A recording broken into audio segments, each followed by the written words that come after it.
नमस्कार, जौहर झारखंड में आपका स्वागत है। आपके साथ मैं हूं शिप्रा झा। बुलेटिन की शुरुआत करेंगे इस वक्त की बड़ी खबर से। बड़ी खबर राजधानी रांची से, जहां रांची के नामकुम थाना क्षेत्र में आज सुबह सड़क हादसा हुआ है। लोवाडीह स्थित दुर्गा सोरेन चौक के पास एक बालू लदा हाईवा पलट गया। इस दौरान गाड़ी की चपेट में आने से एक युवक की मौत हो गई है। मॉर्निंग वॉक के दौरान हाईवा के पलटने से उसके नीचे युवक आ गया था। वहीं इस हादसे में एक बच्ची के भी दबे होने की बात सामने आ रही है। घटना की जानकारी मिलने के बाद पुलिस जेसीबी को बुलाकर बालू हटाने में जुट गई है। ये बड़ी खबर आपको बता रहे हैं। रांची में ये भीषण सड़क हादसा देखने को मिला है और इस खबर पर अधिक जानकारी के साथ हमारे सहयोगी ओम प्रकाश जुड़ चुके हैं। उनसे अपडेट लेते हैं। ओम प्रकाश, एक युवक की तो मौत हो ही गई इस हादसे में, लेकिन एक बच्ची के दबे होने की भी खबर है। उसको लेकर क्या जानकारी मिल रही है? बच्ची के हालात कैसे हैं?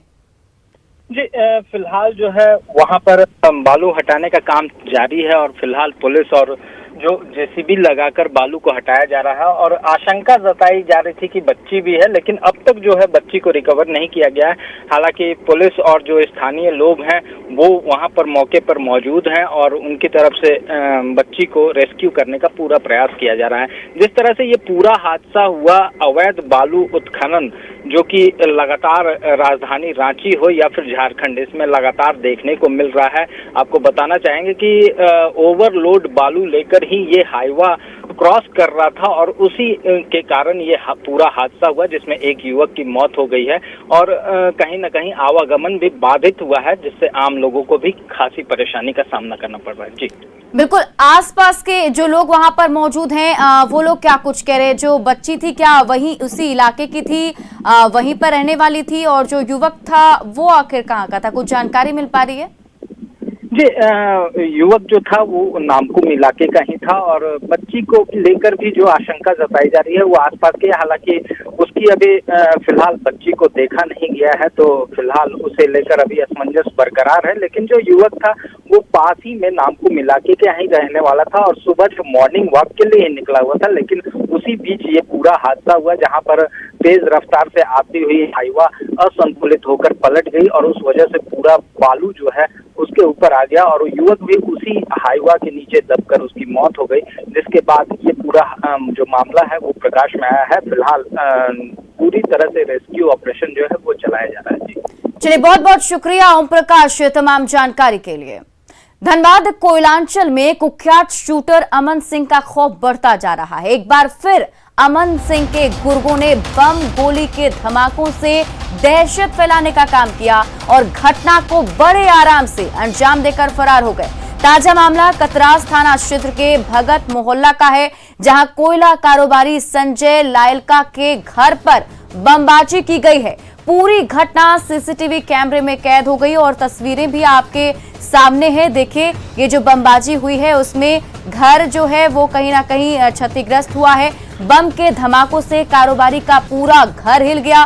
वहीं मुख्य दरवाजे के साथ घर के शीशे और छत जो हैं वो क्षतिग्रस्त हो गए हैं। बम विस्फोट के बाद अपराधियों ने एक धमकी भरा पत्र भी छोड़ा है, जिसमें अमन सिंह गिरोह का जिक्र भी किया गया है। साथ ही रंगदारी नहीं देने पर अंजाम भुगतने की चेतावनी दी गई है। सीसीटीवी लगाओ तो बाइक को वहां स्टार्ट करके खड़ा रख दिया है। एक लड़का उसके ऊपर था और एक लड़का उतर के 2-3 बम हमारे घर पर मारा। लास्ट में एक बम वो हमारे दरवाजे पर मारा है, जिससे वो जो भी हो कि वो छोटा ग्रेनाइट टाइप का बोल दीजिए कि वो सीधे मारा तो हमारे घर दरवाजे पर लगा, जिससे हमारे घर की सारी शीशे दरवाजे के ऊपर जो है वो टूट गए। एक साइड चिटकनी टूट गई दरवाजा की और थोड़ा सा छज्जा टूट गया। और ये मुझे बहुत भयभीत करने के लिए चक्कर ये एक लेटर भी छोड़ के गए हैं वो लोग अमन सिंह गैंग के नाम पर कि मैनेज कीजिए, अदरवाइज आपको दिक्कत होगी। क्योंकि आज तक कभी भी अपराधियों का इतना मनोबल ऊंचा नहीं था कि कतरास में जो आवासीय परिसर है, कॉलोनी है, बीच बाजार में है, जहां से थाना मात्र 100 मीटर की दूरी पर है, इस तरीके का घटना को लोग अंजाम दिए हैं। अपराधी लोग निरंकुश होते जा रहे हैं। प्रशासन से मेरी आग्रह है कि इस पर अविलंब कार्रवाई करें और दोषी को तुरंत सजा दें और प्रभावित परिवार को सुरक्षा भी दें। तो कितने बम चलने की बात आ रही है? 3 बम चलने की बात हो रहा है और कुछ धमकी वाली बात आ रही है सामने? पहले धमकी इनको मिला था, केस इसमें दर्ज है अनुसंधान चल रहा कौन धमकी दिया था? है। अमन सिंह गैंग के नाम पर धमकी दिया गया है। तो क्या धमकी में क्या बोला गया था? अमन सिंह से मैनेज करने की बात बोला गया है। कितनी की रंगदारी मांगी गई थी? जो रंगदारी की चर्चा है कि रंगदारी मांगी गई थी, ये इसमें नहीं दिया गया कि कितना। और इस खबर पर अधिक जानकारी के साथ हमारे सहयोगी संजय गुप्ता हमारे साथ जुड़ चुके हैं। संजय, फिलहाल क्या अपडेट मिल पा रहा है? घटना सामने आने के बाद सब कुछ साफ है कि रंगदारी को लेकर ये बमबाजी की गई है, पुलिस की तरफ से क्या कार्रवाई की गई अभी तक? फिलहाल तो पुलिस जो है तो घटना के बाद से मौके पर तत्काल पहुंच गई थी, लेकिन हर बार की तरह पुलिस जो है न सिर्फ लाठी पीटने के सिवा अभी तक कुछ नहीं किया। पुलिस को सीधे तौर पर सीसीटीवी फुटेज में जो नकाबपोश है वो दिखाई दे, लेकिन सबसे बड़ी सवाल है कि रात इतनी भी नहीं हुई थी जिस दौरान ये घटना घटित हुई है। आराम से 2 बाइक में लोग आते हैं और बमबाजी करके चले जाते हैं, कोयला व्यवसायी के यहाँ दहशत फैलाते हैं और क्षतिग्रस्त घर के शीशे और दरवाजे करते हैं। पुलिस की जो गश्ती दल है वो क्षेत्र में उस समय एक्टिव मोड में रहती है, लेकिन बावजूद अगर इस तरह से बाइक पे सवार अगर इस तरह घटना का अंजाम देते हैं तो कहीं न कहीं पुलिस के कार्यशैली पर सवाल उठ रहे हैं। साथ ही साथ जो पुलिस के अनुमंडल पदाधिकारी है, जो यहाँ के सबसे वरीय पदाधिकारी कहलाते हैं, उनके सक्रियता पर भी सवाल उठ रहे हैं कि आखिर वो क्या कर रहे हैं, वो आखिर क्यों नहीं इस क्षेत्र में लगातार जब रंगदारी की बातें आ रही है। 6 तारीख को जब व्हाट्सएप पर जी संजय, ये भी बताया जा रहा है कि पहले भी धमकी दी गई थी अमन सिंह की तरफ से। थोड़ा अमन सिंह के बारे में भी जानकारी चाहेंगे, उनका बैकग्राउंड जानना चाहेंगे कि आखिर ऐसा क्या है उनमें जो पूरे इलाके में खौफ का माहौल है और पुलिस भी अब तक उसको पकड़ नहीं पाई है। फिलहाल तो पुलिस के सामने अमन सिंह चुनौती के रूप में उभरा है। बताया भी जा रहा है कि अमन सिंह जो है तो फिलहाल जेल में है, लेकिन उनके गुर्गे जो है वो क्षेत्र में सक्रिय है और खास करके धनबाद कोयलांचल में पिछले 2-4 महीने में इस तरीके से वो वारदात दे रहे हैं। हाल फिलहाल में वासेपुर में लाला खान की जो मौत हुई थी जमीन कारोबार में, उसमें भी अमन सिंह का नाम आया था। उसमें भी अभी तक लगभग आधा दर्जन से अधिक की गिरफ्तारी हुई है, लेकिन गिरफ्तारी के बावजूद भी इस तरह से कोयला व्यवसायियों को डराया जा रहा है, उनके घर में बमबाजी घटनाएं की जा रही है। ये पहली घटना नहीं है संजय लाइका, इससे पहले भी धनबाद में 2-3 जमीन कारोबारी है, उनको भी जी बहुत बहुत शुक्रिया तमाम जानकारी के लिए संजय। और धनबाद में एक तरफ आपराधिक घटनाओं में लगातार बढ़ोतरी हो रही है, वहीं पुलिस अपनी ड्यूटी छोड़कर अवैध वसूली में जुटी है। धनबाद में अलकडीहा ओपी प्रभारी रविंद्र कुमार शर्मा का एक वीडियो सोशल मीडिया पर वायरल हो रहा है, जिसमें वो एक व्यक्ति से 3,500 रुपए ले रहे हैं। हालांकि न्यूज 18 इस वायरल वीडियो की पुष्टि नहीं करता है। बताया जा रहा है कि अवैध कोयले को अपनी सीमा पार कराने के एवज में वे रिश्वत ले रहे थे। बताया जा रहा है कि एक सप्ताह का कोयला पार कराने के लिए 3,500 रुपए की रिश्वत दी जाती है। अभी कुछ दिन पहले अलकडीहा ओपी के पूर्व प्रभारी का भी वीडियो वायरल हुआ था, जिसके बाद उन्हें लाइन क्लोज कर दिया गया था और अब एक नया वीडियो सामने आया है। हमको झूठों का दौड़ाता है बिना मतलब। हम गरीब आदमी पड़ जाते हैं, हमको झूठ आपको नहीं दे रहे, उसी से पूछ लीजिएगा। हम इसीलिए तो बोले थे कि जाओ दो, कुछ बोलते ना।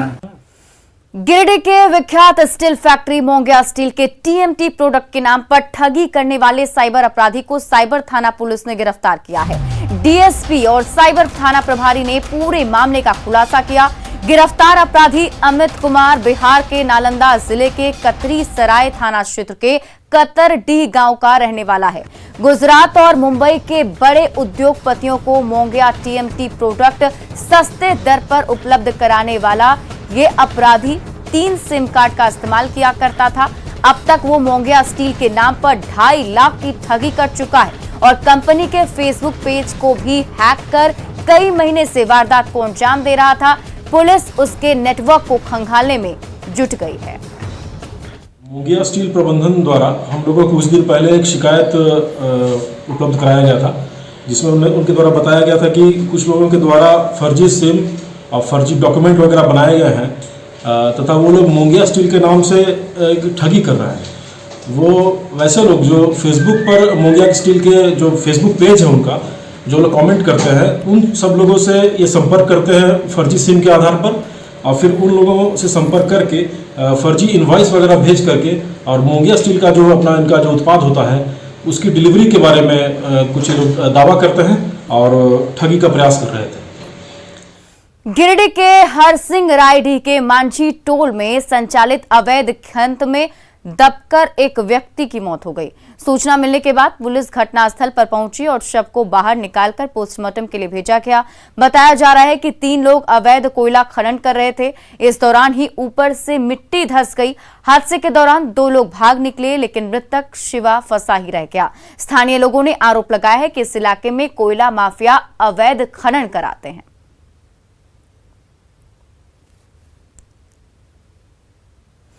और रांची में पुलिस की लापरवाही का मामला सामने आया है। यहां एक परिवार अपने लाल की बरामदगी के लिए थाने की चक्कर काट रहा है, लेकिन पुलिस उनकी नहीं सुन रही है। जानकारी के मुताबिक गुमशुदा शाहिद सैफुल्ला इंजीनियरिंग की पढ़ाई पूरी करने के बाद बेंगलोर में काम कर रहे थे और मार्च महीने में ही बहन की शादी को लेकर इटकी आए थे। 11 जून को सैफुल्ला अपने मामा के घर चान्हो से पंडरा गए थे, जिसके बाद से वो लापता है। 15 दिन से ज्यादा गुजर जाने के बाद भी सैफुल्ला का कोई सुराग नहीं मिला है। परिवार वालों ने आरोप लगाया कि पुलिस भी इस मामले को गंभीरता से नहीं ले रही। छानबीन करना तो दूर, अभी तक रिपोर्ट भी नहीं लिखा गया है। वो पंडरा बाजार से माने गायब हो गई है, लापता है। आज 17 दिन हो गया। हम लोग प्रशासन के यहाँ गए, सना लिखाए, फिर प्रशासन यहाँ से बोले कि 15 जाइए, 15 भी गए। माने हम लोग सब जगह दौड़ धूप किए, तो अभी तक तो कोई रिजल्ट मिला नहीं, कोई पता चला नहीं। हम लोग घर में बहुत परेशान हैं। सबका नींद चैन सुकून सब छिना गया है। गिरिडीह में एक युवक की शादी थी, उसकी बारात निकलने वाली थी। शादी की रस्में निभाई जा रही थी, तभी अचानक दूल्हा गायब हो गया। परिवार वालों ने थाने में मामला दर्ज करवाया है, लेकिन अब तक दूल्हे का सुराग नहीं मिल पाया है। शादी का जोड़ा पहने दुल्हन अपने दूल्हे का इंतजार कर रही है। शादी की सभी तैयारियां हो चुकी हैं, लेकिन बारात निकलने से पहले दूल्हा अचानक गायब हो गया। मामला बगोदर थाना क्षेत्र का है। बताया जा रहा है कि मेहंदी लगाने के बाद दूल्हा संजय कुमार सोने चला गया और जब सुबह कमरा खोला गया तो दूल्हा गायब था। 27 तारीख को शादी उनको संजय कुमार को होने वाला था। अब वो जो है से 11 साढ़े 11 बजे मेहंदी लगाया, उसका बाद 12 बजे से सोया। उसका बाद कहाँ चल गया, क्यों हुआ, अभी तक मिल ना रहा, खोज रहे। शादी 27 जून को तय हुई थी। दुल्हन के घर वाले सभी तैयारियां कर सूर्यकुंड मंदिर पहुंचे थे, जहां शादी होनी थी। इसी बीच दुल्हन के घर वालों को खबर मिली कि दूल्हा गायब है। ये सुनकर हंसी खुशी का माहौल मायूसी में बदल गया। परिजनों ने काफी देर तक उसका इंतजार भी किया। घर नहीं लौटने पर उसकी आसपास तलाश शुरू की गई, लेकिन उसका कोई सुराग नहीं लगा। भतीजी का शादी था, हम लोग सब सूरजकुंड में शादी था, तो हम लोग सब आज तैयारी करके लड़की वाले चले गए। तो 11 बजे के बाद हमको पता चला कि लड़का घर पे नहीं है। तो हम लोग छानबीन मतलब जात अभी पूरा खोज रहे हैं, कहीं अभी सुराग नहीं मिला है। फिलहाल दूल्हे के पिता ने अपहरण की आशंका जताते हुए बगोदर थाने में गुमशुदगी का मामला दर्ज करवाया है। पुलिस दूल्हे की तलाश में जुट गई है। अब देखने वाली बात ये होगी कि पुलिस कब तक दूल्हे की तलाश कर पाती है। गिरिडीह से न्यूज़ 18 के लिए एजाज अहमद की रिपोर्ट। रांची के कुकिंग वर्ल्ड में इन दिनों पराठा गली नाम जोरों से फैल रहा है। कुकिंग के स्वादों से भरी पराठा गली को चलाने वाली महिला कोई बड़े रेस्तरां की मालकिन नहीं, बल्कि इसके स्वाद को अपने घर की रसोई से ही अंजाम दे रही हैं। रांची के अशोक नगर की रहने वाली वंदना सिंह ने पराठा गली को पिछले लॉकडाउन में शुरू किया था। चूंकि खाना बनाना इनका शौक रहा है, लिहाजा इसी शौक को उन्होंने अपना प्रोफेशन बना लिया। पराठा गली की पहचान वंदना सिंह के रसोई से बन रही है। आज पराठा गली के स्वाद के दीवाने 100 से ज्यादा कस्टमर हैं। लॉकडाउन सिर्फ घर में रहने का ही नाम नहीं है, बल्कि नए नए आइडियाज को लगाने का भी नाम है। और हम इस समय खड़े हैं रांची के अशोक नगर स्थित एक घर में, जहां वंदना कुमारी ने 2020 पिछले साल पराठा गली के नाम से अपना एक बिजनेस शुरू किया था। कुकिंग का बिजनेस था, लेकिन देखते ही देखते 1 साल के भीतर वो बिजनेस काफ़ी फेमस हो गया और घर में ही अब ऑर्डर आने लगे हैं, क्योंकि ये बिजनेस इनका घर से ही चलता है। इसके लिए बाकायदा इन्होंने किसी दुकान को बाजार में नहीं खोला, बल्कि अपने घर से बिजनेस को स्टार्ट किया। और हम सीधे इनके रसोई में, वंदना जी आपके रसोई में हम हैं, और आप वास्तव में जो पराठा गली जिसको नाम आपने दिया, ये पराठा गली का मतलब क्या है? लोग कैसे समझे पराठा गली क्या है? मेरा नाम ही ऐसा पराठा गली इसलिए रखे हैं। देखिए आप इधर देखिएगा, हाँ। दुनिया के किसी भी कोने में चल जाइएगा, सब खाना मिलता है, बस एक हमारा पराठा नहीं मिलता है। तो इसी वजह से हमने इसका नाम पराठा गली। हस्बैंड के साथ भी बाहर घूमने गए थे हम, बोले कि यार पराठा खाने का मन कर रहा है, कहीं कुछ नहीं, हमारा इंडियन खाना नज़र ही नहीं आ रहा है। उस समय भी हस्बैंड को बोले थे कि हम पराठा गली अपना खोलेंगे और सिर्फ पराठा ही देंगे, वेराइटीज़ ऑफ पराठा। बिल्कुल, हम दिखाना चाहेंगे कि आप देख सकते हैं कि वंदना जी किस तरह पराठा बना रही हैं। काफ़ी फेमस पराठा है और कह सकते हैं कि लोगों को इस पराठे का स्वाद ही पसंद है, क्योंकि इस पराठे में खासकर ये देसी घी का इस्तेमाल करती हैं। और मैडम, ये पराठे को आमतौर पर जिसे लोग घर में जानते हैं, ये कितने लेयर का पराठा है? ये मेरा पनीर पराठा है। पनीर पराठा जैसे घर में बनाते हैं वो डिफरेंट हो जाता है। मेरा पराठा थोड़ा सा पनीर को इसमें सब्जी वब्जी दे के भून के थोड़ा फ्राई करके बनाते हैं। यानी कह सकते हैं कि पराठे को मसालेदार बनाया गया है। और पराठे के साथ और कौन कौन से आइटम है मैडम, इससे कहा जाए कि आप जो कस्टमर खासकर डिमांड करते हैं? पराठे के साथ मेरा चिकन भी बहुत डिमांड में है जी। सर एक बार हम चिकन को हटा कर दिखाएंगे कि वास्तव में चिकन है, एक बार है। और अब देख सकते हैं कि जो यहाँ पर कस्टमर जो डिमांड करते हैं, यहाँ पर आज कि संडे का दिन है, काफ़ी ज़्यादा जो कस्टमर जो डिमांड किए हैं वो वास्तव में उसके अनुसार जो है डिलीवरी हो रही है और सजाया भी जा रहा है। देखिए प्लेट में इस तरह सजाया जा रहा है। अब कच्चे कस्टमर जो डिमांड करते हैं, खासकर वंदना जी की बेटियाँ जो हैं वो भी इस काम में इनकी मदद करती हैं। आप लोग पढ़ती हैं क्या? किस क्लास में हैं? College first year. College first में। तो माँ की मदद कर रही हैं किचन में? हाँ, अभी कॉलेज में कलिनरी आर्ट्स लिया है ताकि मम्मा का आगे चेन खोल सकूँ। अच्छा, इसका चेन खोलने का इरादा है, वेरी गुड। आप हमारी कैसे मदद कर रही हैं? हम packing, marketing, social media management, ये सब हम देखते हैं। यानी आप मम्मा की मार्केटिंग मैनेजर हैं? हाँ। अच्छा, और आप? बस मम्मा को हेल्प करती हूँ मैं खाने मम्मा की होम मैनेजर है आप? 2 बेटियां हैं, एक होम मैनेजर हैं और एक जो है यहाँ पर जो है मार्केटिंग संभालती हैं। अच्छा, बेसिकली अगर बात की जाए कि यहाँ पर माँ जो खाना बनाती हैं, तो कौन कौन सा आइटम जो है कस्टमर ज़्यादा पसंद करते हैं? दाल मखनी और चिकन बटर मसाला और पनीर चिली स्टफ्ड पराठा।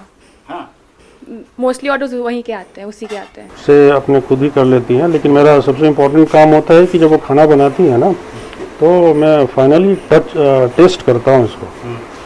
तब वो पूछती है कि इसमें मसाले ठीक है, नमक ठीक है, बाकी सब चीज़ ठीक है कि नहीं। कि वंदना जी जो है कि कुकिंग के क्षेत्र में रांची में एक नया नाम कमा रही हैं। पराठा गली के नाम से उन्होंने बिजनेस शुरू किया है और डिलीवरी के लिए उन्होंने स्टार्टअप का सहारा लिया है। इससे एक साथ कई बिजनेस को प्रमोशन मिल रहा है। साथ ही जो लोग घर बैठे अपना कुछ करना चाहते हैं, स्वरोजगार चाहते हैं, तो वंदना जी को फॉलो कर सकते हैं। संजय कुमार सिन्हा, न्यूज़ 18 रांची।